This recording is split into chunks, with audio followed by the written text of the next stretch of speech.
Hi, I'm Catherine Munoz, a member of the Westwood ESL support team, and today I hope to help you understand PLDs and how knowing the PLDs will help you support the Ls that you have in your classroom. We are going to briefly look at the different levels in each domain. You will be provided with a copy of the PLDs and the ELPs at the end of this presentation, so I don't want you to worry about memorizing or taking notes of everything that I'm saying. I want you to sit back and try to absorb and understand where the L's in your classroom are coming from. Where are they in their language development? And how can you support them? We're going to begin with listening, and we're going to begin with beginners.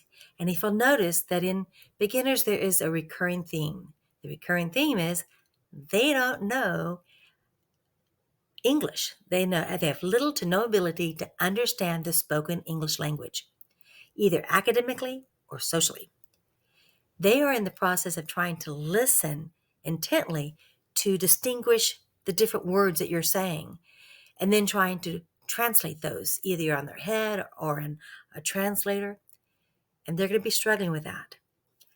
They're going to also be looking around to the other classmates to see what they're doing and get clues from them as to what they're supposed to be doing.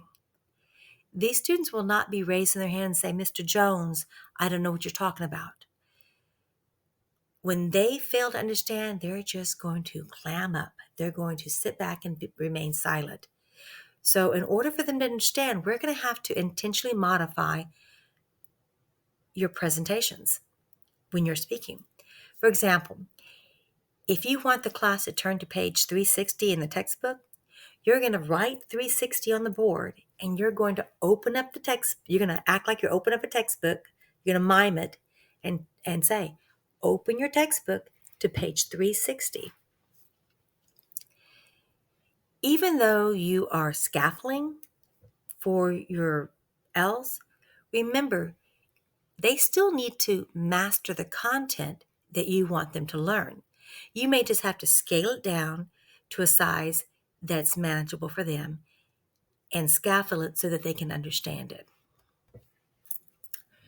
When it comes to our intermediates, they're going to be able to understand the simple or routine directions, simple conversations, short discussions on familiar topics. But when the topics become more academic and more elevated and less familiar, then you're going to need to provide them with some linguistic support or adaptations. But rest assured that this level of student is going to be more comfortable in asking you to rephrase, slow down, or to repeat. So it'll be a little easier to work with these guys. Beginners are a challenge. The advanced students, they're going to understand longer, more elaborated directions and conversations and discussions on both familiar and unfamiliar topics. But what you may notice is that they need more processing time. You might have to give them some visuals to help them understand what the conversation is about. You might have to give them verbal cues and gestures to support that understanding. They're going to be doing really good about understanding the main points and important details, but some implicit information they might be missing out on without linguistic support. These guys are going to be willing to ask you to clarify or to rephrase if they are unsure about something. Advanced High, hey, those guys are easy. They're nearly comparable to their English speaking peers. But be aware that they may still need some time for translating in their head. What you see here are the English language proficiency standards for listening. So just like your subject has learning objectives, these are the listening learning objectives for your L's.